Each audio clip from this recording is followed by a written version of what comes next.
So each day on Twitter and Facebook, he posts the lineup and says like of the other team's lineup. Yeah. And says, here's who we got, guys. Like, what do you suggest? And then the comments are just flooded with ideas. And then he spends a couple hours before the game learning part of that song. It's an engagement with the fans that make people feel like they're part of the team almost. So that, to me, I love.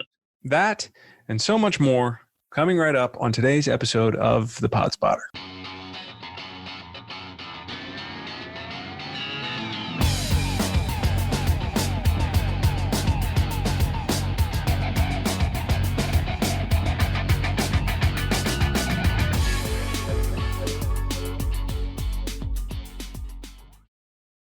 You're listening to yet another riveting conversation on The Pod Spotter, you lucky dog.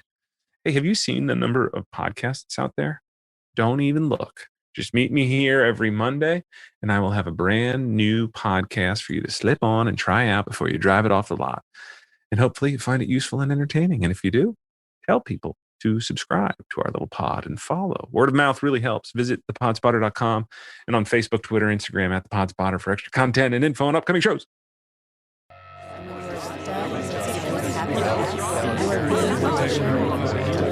Then like Facebook, Twitter, Instagram. It's really a pleasure. I've been screening hundreds of podcasts.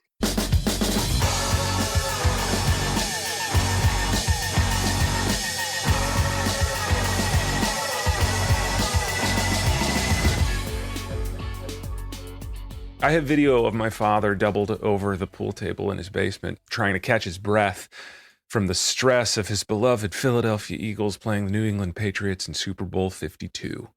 Wasn't even the second half of the game yet, but the anxiety of the underdog city of brotherly love going up against the Super Bowl winning juggernaut of the New England Patriots, led by Tom Football Brady, was already sending my dad into near anaphylactic shock.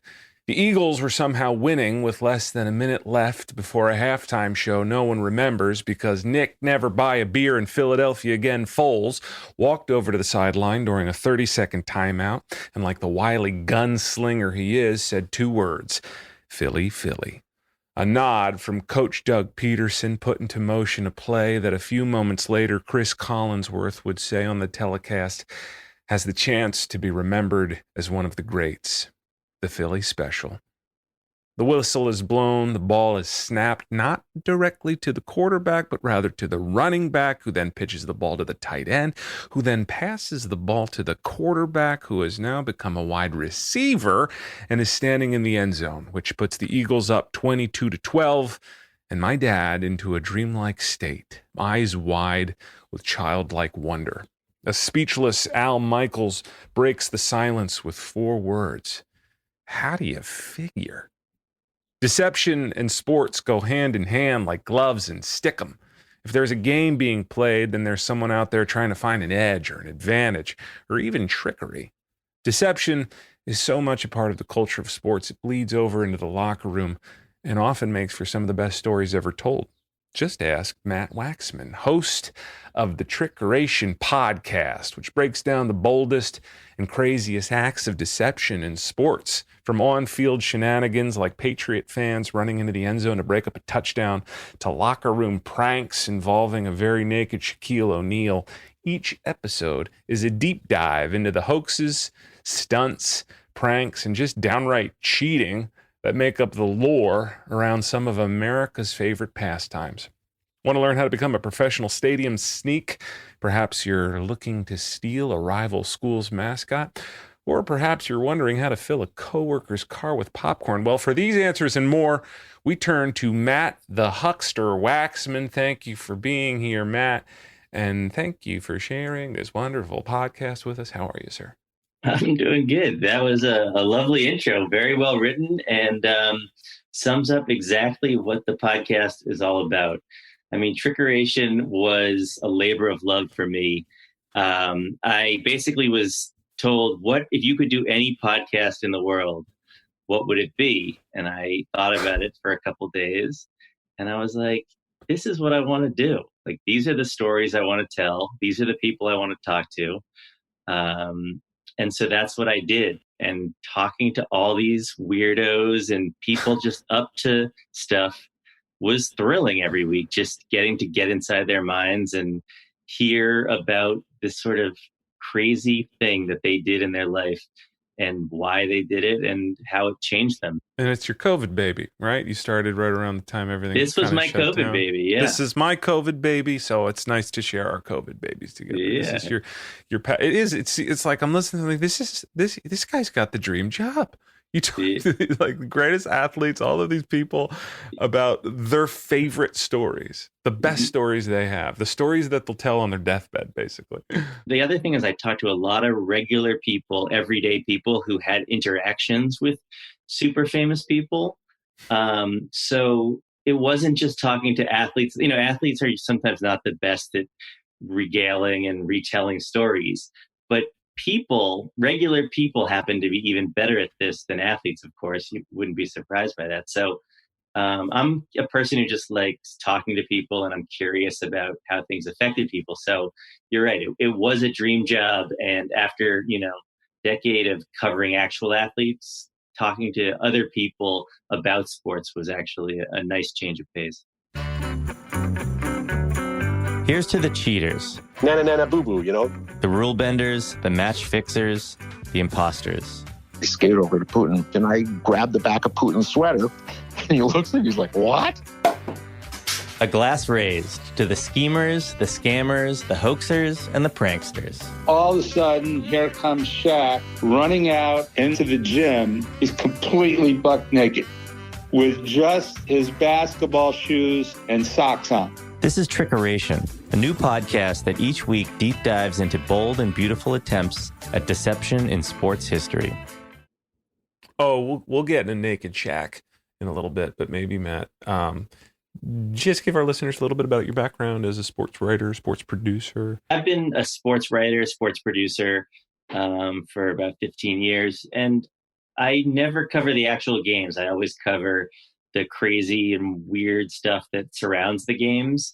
And I've been doing that for 15 years. And it turns out that, there's a real audience for this kind of stuff, especially now that, social media is around where you can tell all these weird niche stories.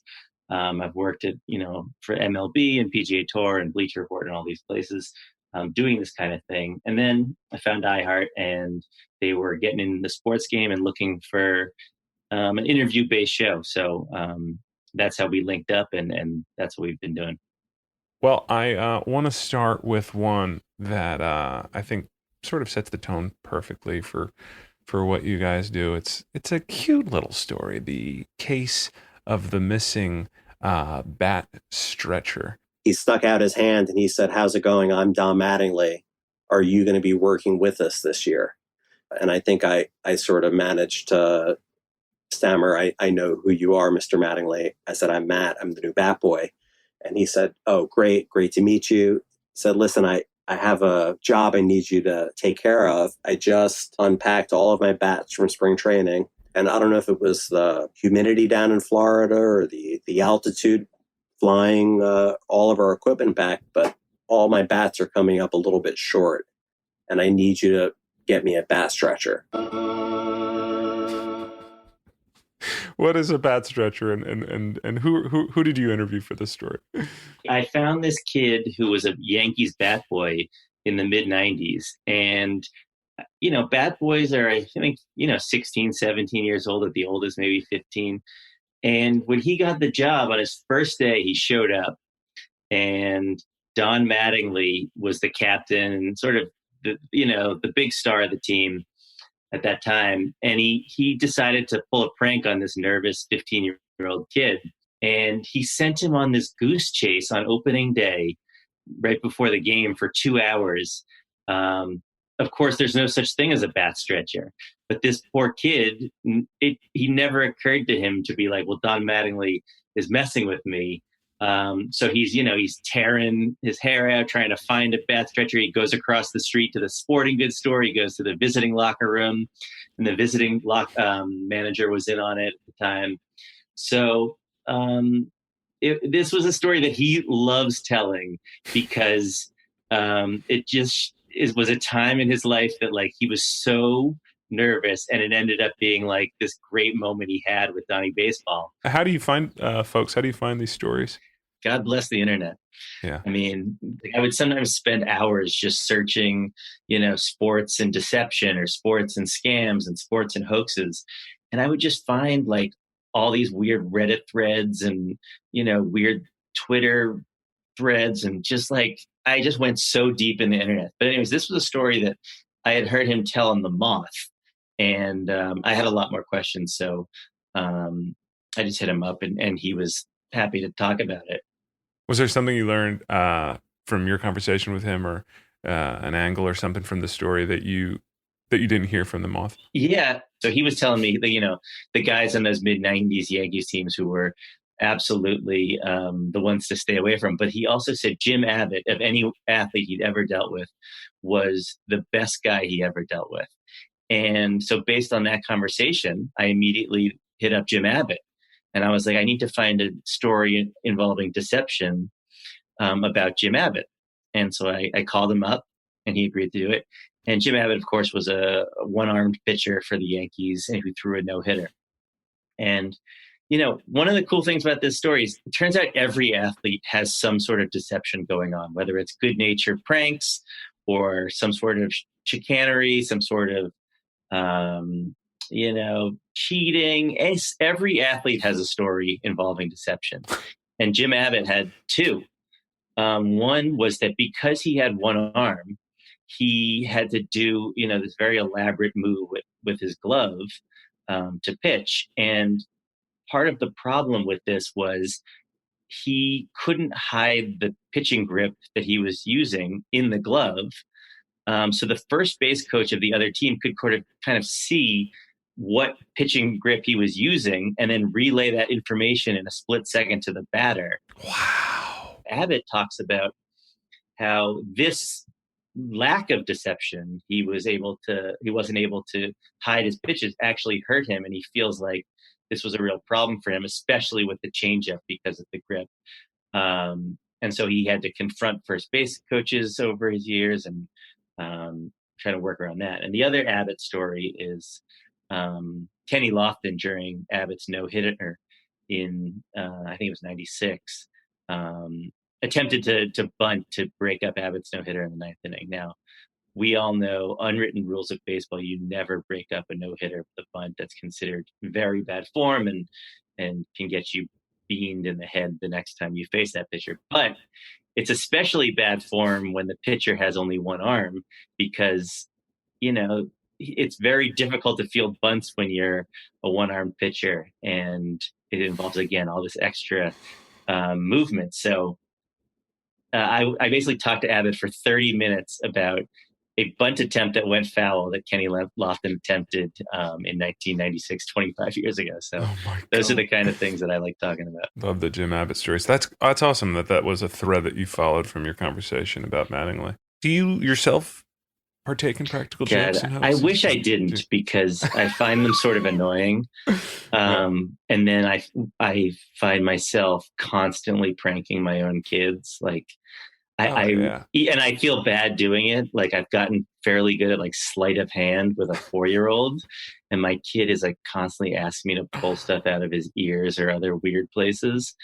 But even before that, like I've always been up to stuff. I like pranks of opportunity, like ones that are really overproduced or planned. Or, I don't know. It's like the social media trend now is like, guy has a bowling ball, but really it's a balloon. What's gonna happen? And it's just like, get out of here. But like when it's like when something sort of organically falls into your lap, it's like, for instance, I love in New York whenever I see someone just out in the street, a friend, that is an opportunity. That is a gift to prank, like low level prank. Like I will often follow friends that I see on the street and just take pictures of them. And then right before bed, I'll just like bomb them with every photo I took and just with like a message. I can get you anytime I need to, or like just stupid low level ones are often more fun than like the Mattingly one. The Mattingly one is really fun. Yeah. And it's like, now that like I feel like through podcasts, I listen to all these like brilliant people who have like spent their time thinking about, these big topics and how to, deal the next pandemic that could wipe out human society. And I'm like, God, there's some people who are spending all their time thinking about that. And then there's other people who are like just trolling their friends. And sadly, you and I are the latter. But unfortunately, that's just the way our brains work. That's how I want to spend my time. It is. Let's just mess with people. What? Well, you mentioned Jim Abbott's one of the was a name that came up as a big deceiver, a big pranker, or Shaq was another one. Another sort of like when you talk to people, talk to athletes, Shaq is like the guy. He loves a good prank. It was cute. It was fun. Everybody laughed. But after a while, every day of this, it got old. And so there was one morning, he comes in, he looks at me, and I said, listen, don't start with me. I'm in no mood for you this morning. I'm really busy.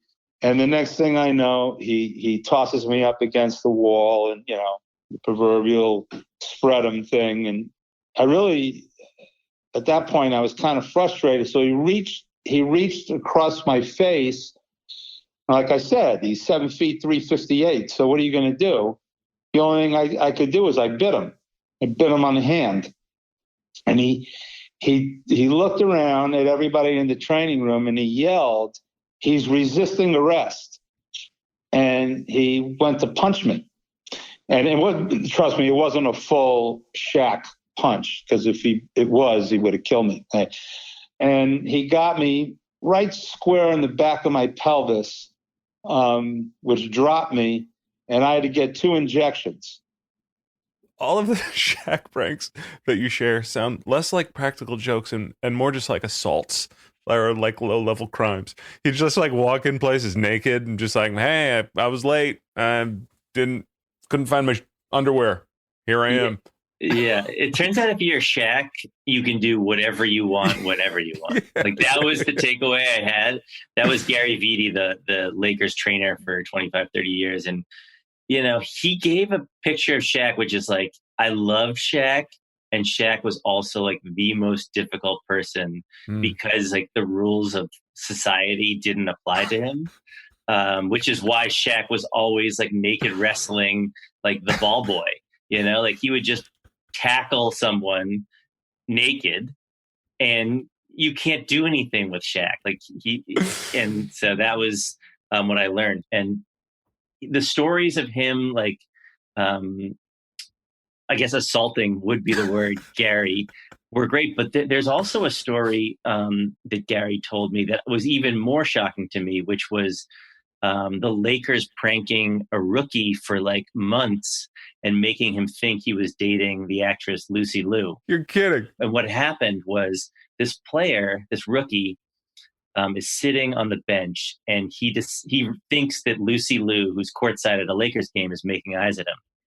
And he's telling Vlade Divac, the Lakers center at the time, like, yo, Lucy Liu is giving me the eyes.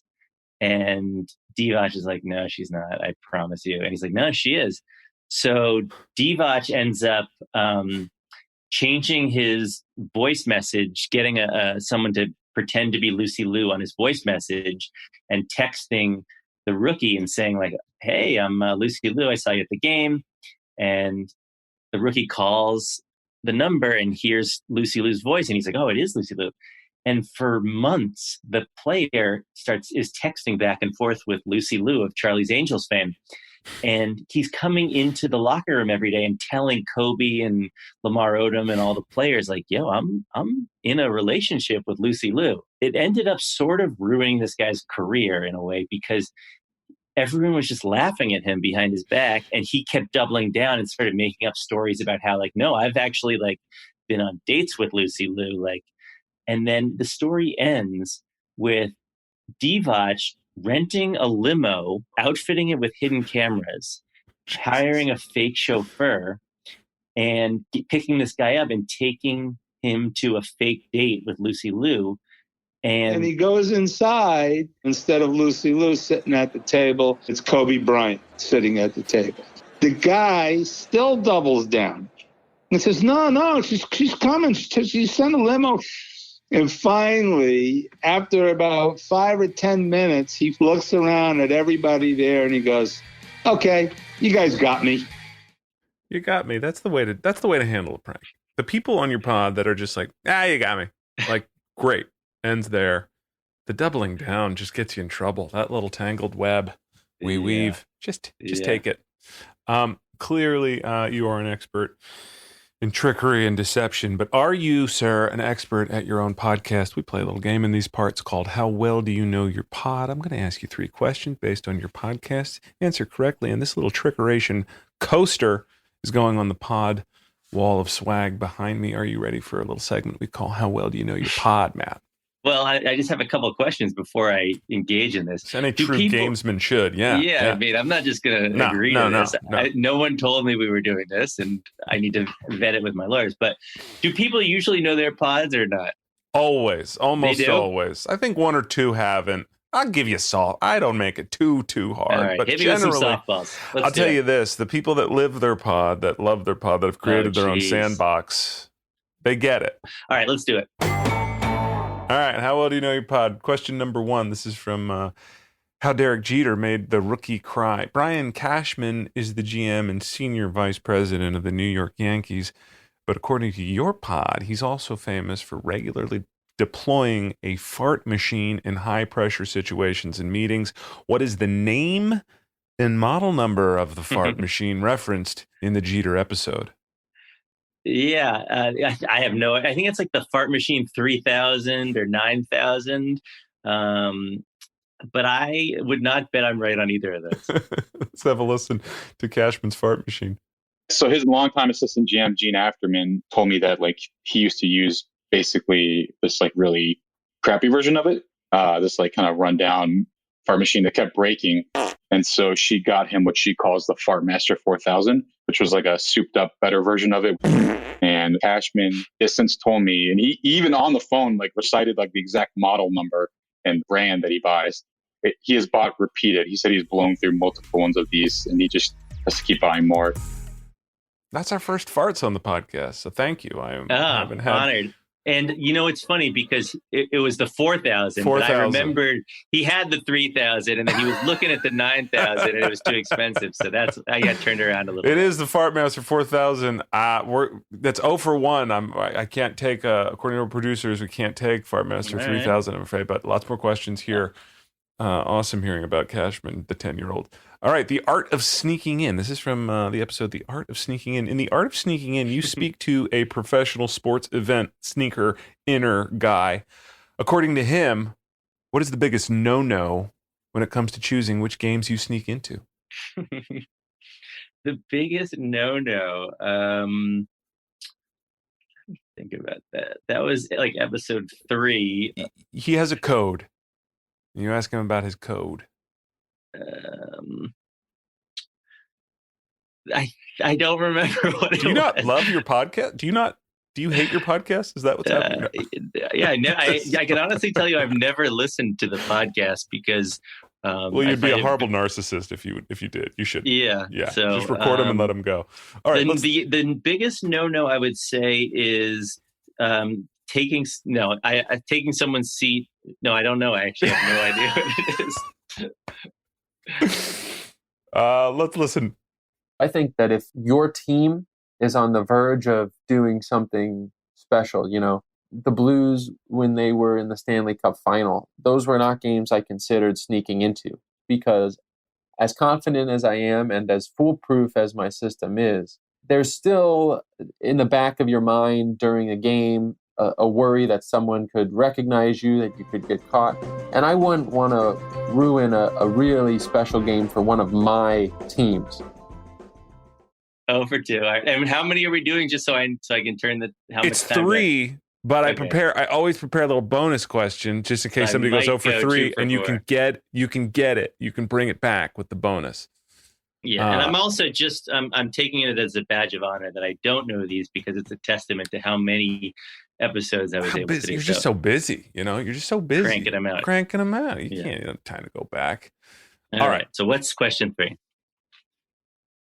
What was one of the most nefarious methods of cheating going on in the locker room of the New England Patriots back in the 1960s. One of the most nefarious methods of cheating. This was on my podcast? I got to check. Did I get the wrong podcast this week? Did I listen to the wrong one?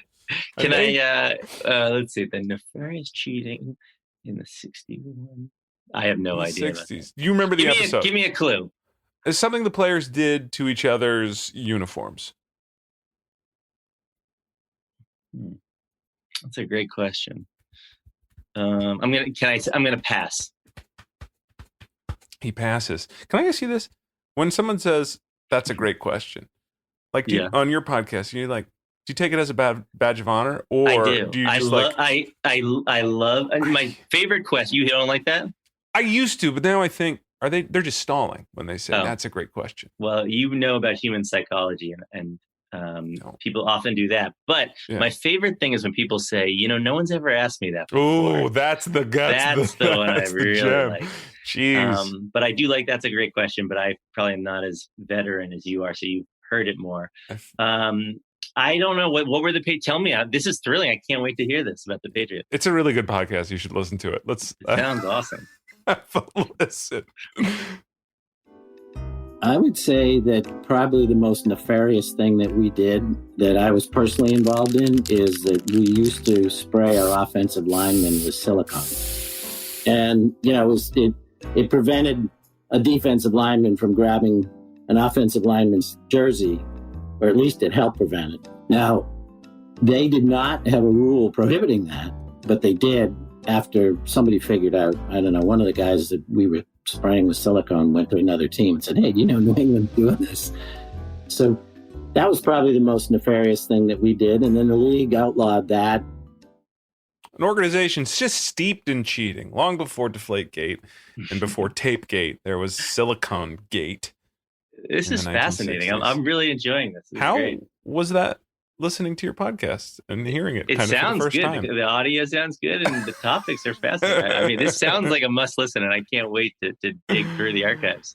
Unbelievable. Well, that's 0 for 3, but like I said, I always do prepare just a little last one. You can bring it all home with this one. How much is this one worth? This one's worth 3 questions, and I will put trickeration on the pod wall behind me if you get this one correct. If I don't get that coaster, I mean, I'm going to be tossing and turning tonight. In How Joey Votto Became Mr. Roboto. Okay. You interview the Atlanta Braves organist who invents musical puns for baseball players. He casually mentions which of these 3 songs as his favorite for third baseman David Wright. You Got the Right Stuff by New Kids on the Block, Billy Joel's You May Be Right, or Right Place, Wrong Time by Dr. John. I am gonna push the envelope here and say D, none of the above. D, none of the above is correct. He never brings up David Wright. You sniffed out my trickery. Congratulations, Matt. You cannot trick a trickster. You can't trick a trickster. Just like that, man. I thought I had you. I thought I was getting the first swag to just be thrown right in the trash can. And here, you just sniffed it out. Trickeration makes the wall. Congratulations. Wow. Can't and for trick any a trickster. Prospective future guests, these seem like, from the video, high quality coasters. This is not a cardboard. That thing looks like it has some real weight to it. I used it last night. It held up a gin and tonic. Yeah, it held up a gin and tonic real nice. So I'm getting it's a water used resistant. coaster. You're getting a seasoned, weathered coaster. Wow. Congratulations. You did a nice job. We're going to take a real quick break. When we come back, I want to play a little more from that organist. I love that story. And then we're going to play a little bit from your interview with Michael Jordan when we come back.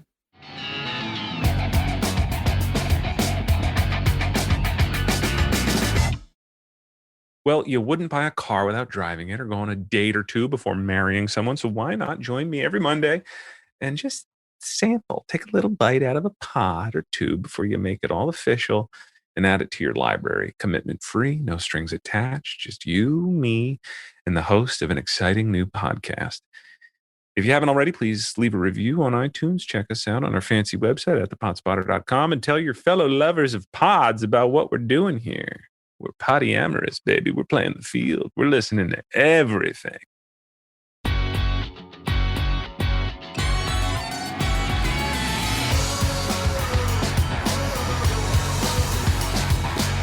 I'm going to throw you some names and you tell me what you did with these names. Reds first baseman, Joey Votto. Joey, Mr. Roboto? It goes.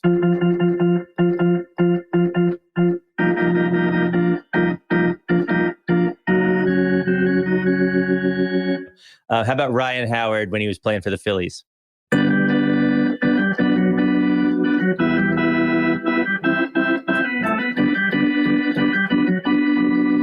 So that's the Office theme. And there's Ryan the intern, who was named after Ryan Howard, the baseball player. Matt, I love this episode so much. I loved hearing this guy was so passionate about what he did for a living, and he loved his little puns and his deep cuts. But also, you made watching Braves game fun for me again as a Philly fan. I can't stand. I always turn the volume down because when they do the chant, the Brave chant, I'm out. I'm out. The Tomahawk Chop? Tomahawk. I can't do it. But you made it fun again because I get to hear an organist. Can you talk about this organist and sort of the rarity of live play as opposed to MP3 play? The idea of this organist coming up with weird puns to troll the opposition both sounds like, oh, this could only happen now, where on each day on Twitter he says, this is the lineup, what should I do, guys? And his Twitter followers and Facebook followers all do suggestions which he uses during the game. But also, like as I sort of mentioned, this kind of stuff I could see happening in the 70s and 80s, but like now I just see a team being like, it's not worth it to us to be weird. And I loved that this guy, who I think was proud of being a little weird, was like, I have my dream job and people love it. And I get to sort of delight the fans with this, it sounds like he's the only guy who does this kind of thing. So talking to him was so fun. Just the kind of weirdo I love talking to. And the relationship with social media you mentioned, talk about that. Yeah, so each day on Twitter and Facebook, he posts the lineup and says, like, here's of the other team's lineup. Yeah. And says, here's who we got, guys. Like, what do you suggest? And then the comments are just flooded with ideas. And then he spends a couple hours before the game learning, part of that song to do. So it's an engagement with the fans that make people feel like they're part of the team almost. So that to me, I love. Let me listen to a little bit more of this is Kaminsky, the organist from Atlanta, and you just kind of throw some names at him for him to play some songs. So tell me a little bit about how you would handle the Blue Jays lineup. What about a guy like Vlad Guerrero or a Bo Bichette? Sure, Vlad Guerrero. I was thinking Vladimir, meaning Russian sounding name. So I came up with this one.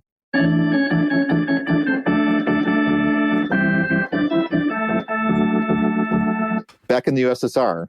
So there's that. And then people started thinking Vladimir Dracula. I guess Vladimir is Dracula's name. And even though there's not really a Dracula song that I could come up with, seemed kind of Dracula enough. Yes, definitely. Transylvanian, yeah, kind of that sound. Let me throw a couple other of the less well-known players at the Blue Jays. Brandon Drury. I came up with.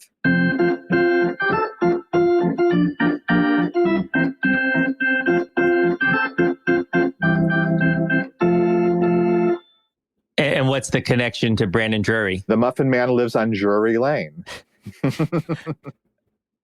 He's so proud. That guy's so proud of that. Who would get that? No one gets that. It's just for him. Think about like the player. The fans are probably missing a lot of these, but the players. I mean, imagine Vlad Guerrero trying to decipher why back in the USSR is being played every time he comes to bat. Like that's part of what tickles me is just like the confusion of players. I mean, I think he said like only one player has ever said like, "Oh, I really dig what you're doing." Like the rest of them are just befuddled. Which, you got to think to your question about how does a front office allow this? You got to think about like, is that an advantage? When the opposing player is coming at the bat, and instead of thinking about fastball changeup, he's thinking about, why is the Macarena playing? Oh, I'm Daddy Mac of the Cincinnati or whatever the hell. Like, you're kind of getting them in a different headspace in a game that allows for such little advantage here and there. I think you and I like to think that because that's the way our brains think, but I doubt that Bryce Harper is really doing those mental calisthenics. Does Bryce have one? Do you remember? He did, but I don't remember what it was. Is it Bryce Baby? I hope it's Bryce Baby. See, I gotta watch that's Bryce the point. Like, this is exactly right. Is you can now tweet at Matt and say, "Hey, next time the Phillies play, think about this," and then you're tuning in the game to see if your song is played. That's awesome. Yeah. You use a little deception on your pod I want to talk to you about, and I just piggybacked on it before our break. I don't know if you heard it, but I want to play a little bit from this awesome interview you had with Michael Jordan. And without further ado, here's a short but sweet phone conversation with a man who needs no introduction, Michael Jordan.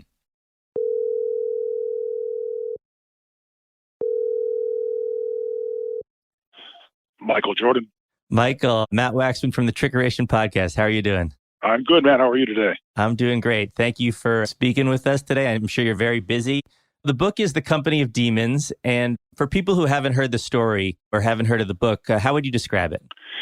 It's definitely fits into the thriller category. It's elements of mystery and suspense.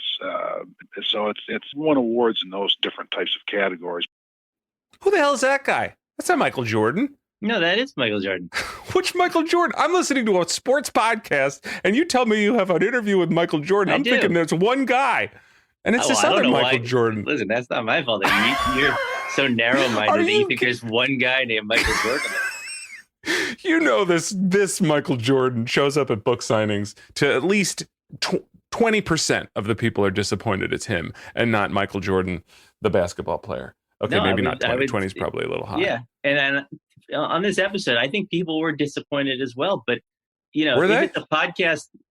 I don't know, but if it's a podcast about deception, so that's why you should have leaned into it and acknowledged the fact that it's not the Michael Jordan you're expecting. I'm sure this Michael Jordan is great, but I wouldn't watch him play basketball. The funniest thing is he sent me an email when we were confirming all this, and his middle name is Michael B. Jordan. J. Oh, okay. Which is Michael Jordan's middle initial, Michael Jeffrey Jordan. So I get the email from Michael J. Jordan, and I posted on my social to promote the episode, like, "Hey, Mike's coming on. Like, this is going to be awesome." And all these people I haven't heard from in years think that I'm like things are going really well for me, and I get all these like DMs being like, "Dude, this is incredible! Like, congrats on all the success." And you just take it. You say thanks. You let people think you're bigger than you. That's part of life. Self-promotion.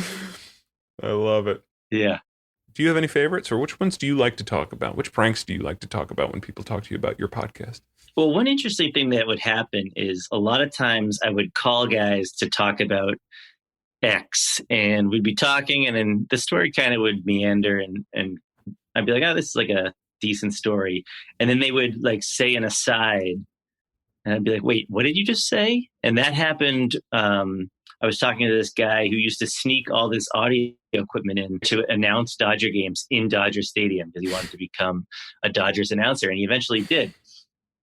And he offhandedly mentioned that he was a writer for Cheers, and that Kirstie Alley, when Wade Boggs went on Cheers, he bet his Red Sox teammates in spring training that he could get Kirstie Alley's underwear. And I was like, "I'm sorry, what did you say?" And I was like, "Okay, we're doing the whole episode about this." That's what we're doing. Yeah. And so what Boggs did, it turns out, is so he bet all these guys, "I'm going to bring Kirstie Alley's undies back to spring training." And he goes on Cheers, and Kirstie Alley is not interested in this at all. And so Boggs has to take the woman he's having an affair with and be like, "Hey, I need your underwear." And she's like, What are you up to, Wade? Like, what are you doing? He's like, this is embarrassing, but I told all the guys that I was going to bed Kirstie Alley. And the way this comes out is in Penthouse Magazine, 1986, an interview with Wade Boggs's paramour, who tells the story of Wade Boggs and Kirstie Alley.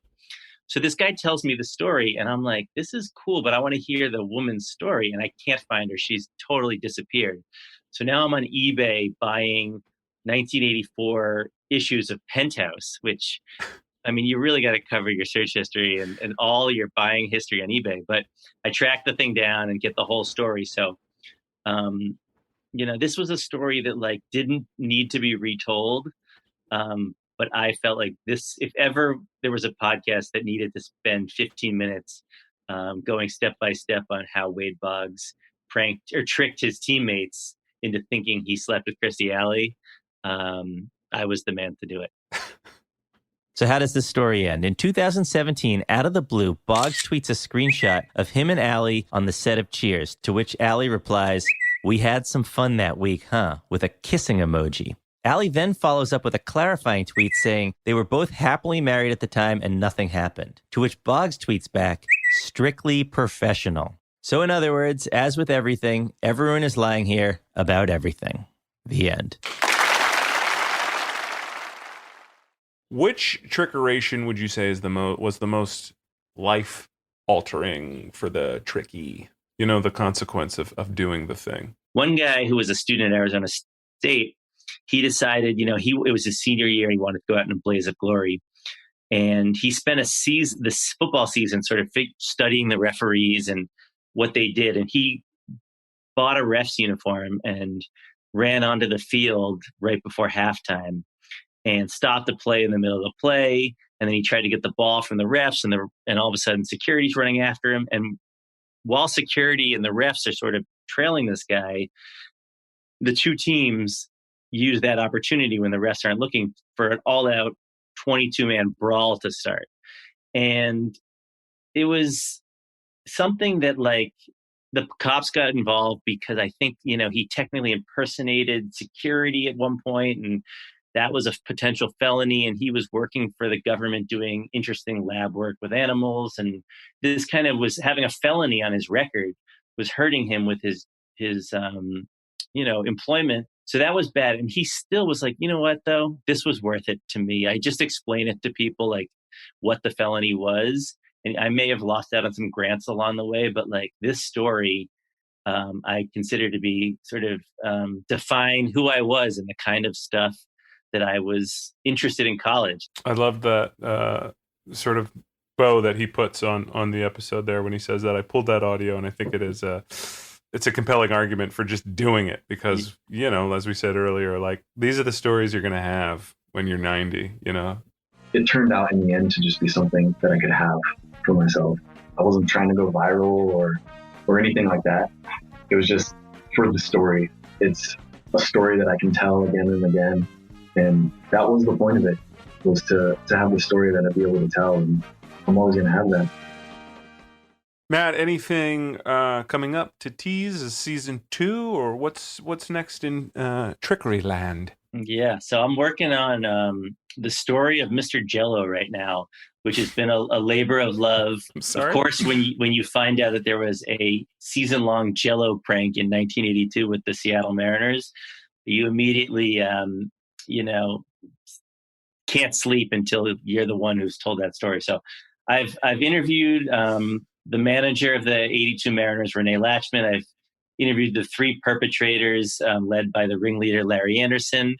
And we have uncovered exactly how the story of Mr. Jello, which was basically how 3 players taunted their manager for an entire season with Jello, including filling his toilets, filling his bathtubs, filling all his beer when he'd get to his hotel room with Jello. It's not to be missed. Listen, podcast people, it can't all be politics and pandemic, okay? You need to hear the story of the Jello in the toilet too, okay? You need all of it.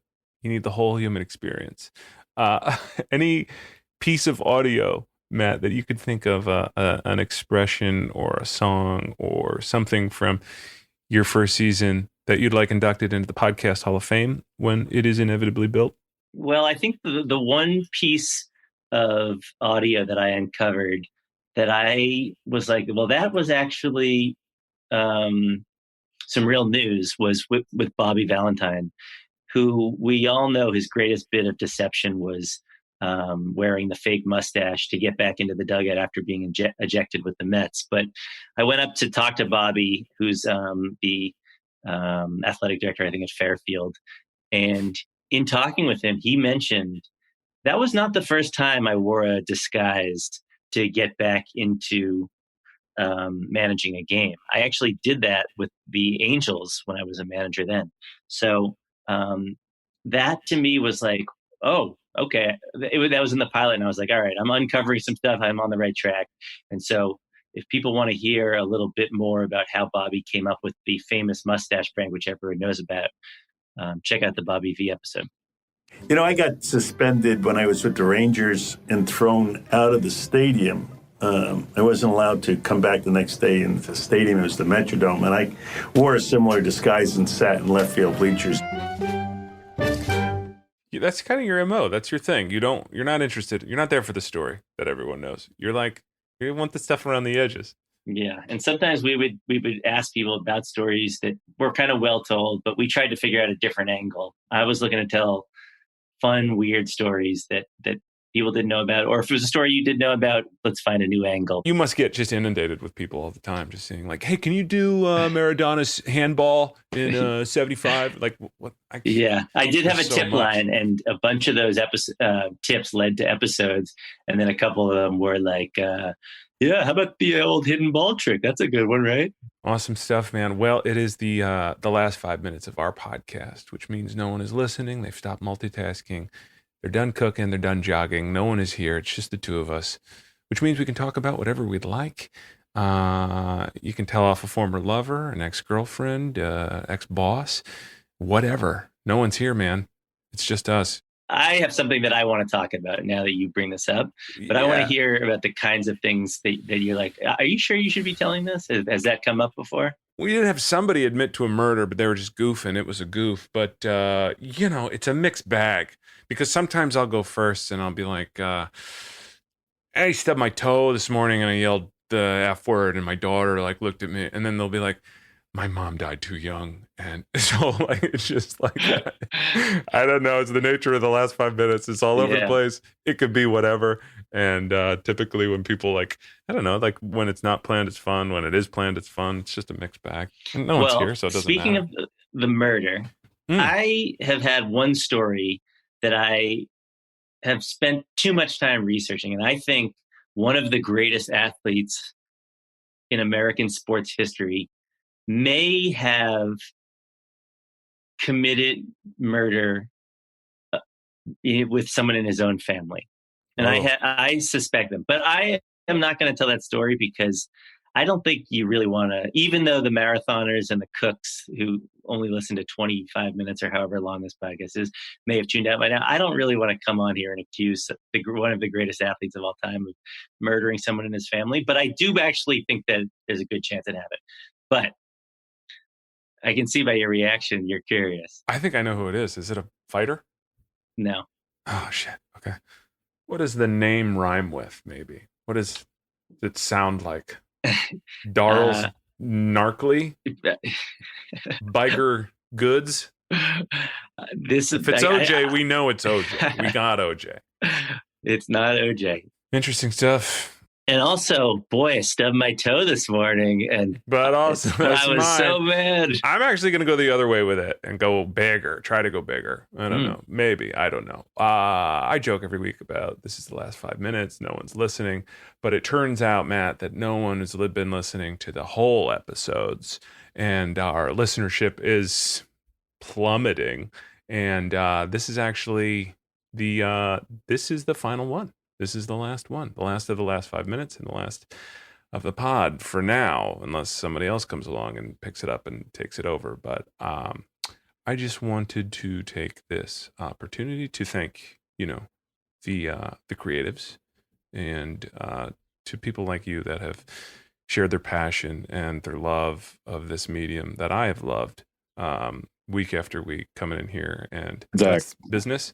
Yeah. Hey. Can we maybe... Yeah. Got it. Wrap it up. After the guest. Yep. Got it. Yep. Got it. Thanks, Jim. Ungrateful son of a bitch. But so thank you, everybody. And, but thank you for listening. And Matt, thank you for being here and sharing your wonderful podcast with us. Appreciate it. Thanks, everybody. And that's just bullshit. I was just kidding. That was a prank, a trickeration. We got you, Matt. We got you, bro. Oh, I love a good prank. Because this podcast that we just recorded will probably create so many waves. Yeah, I'm sure whatever may be happening. Right. You just saved us. Yeah. We were going under. We're totally bankrupt, but we've made news, so maybe you want to put that in the front and make when people are listening. Yeah, fuck the monologue. This is we're leading with this shit. I'm going to end this episode as you end all of your episodes with a sign off from a conversation that you had with Chris Mad Dog Russo, and we'll have the Mad Dog take us out as you end all of your podcasts. How did we do, Mad Dog? Maddie, good job. Keep up the good work, pal. All right. Thank you, Chris. That's it for the show. Talk to you guys next week.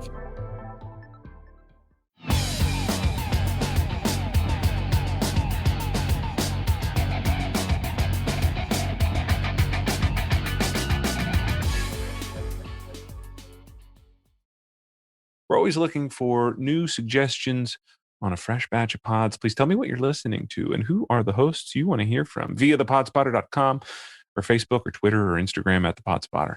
Thanks, y'all.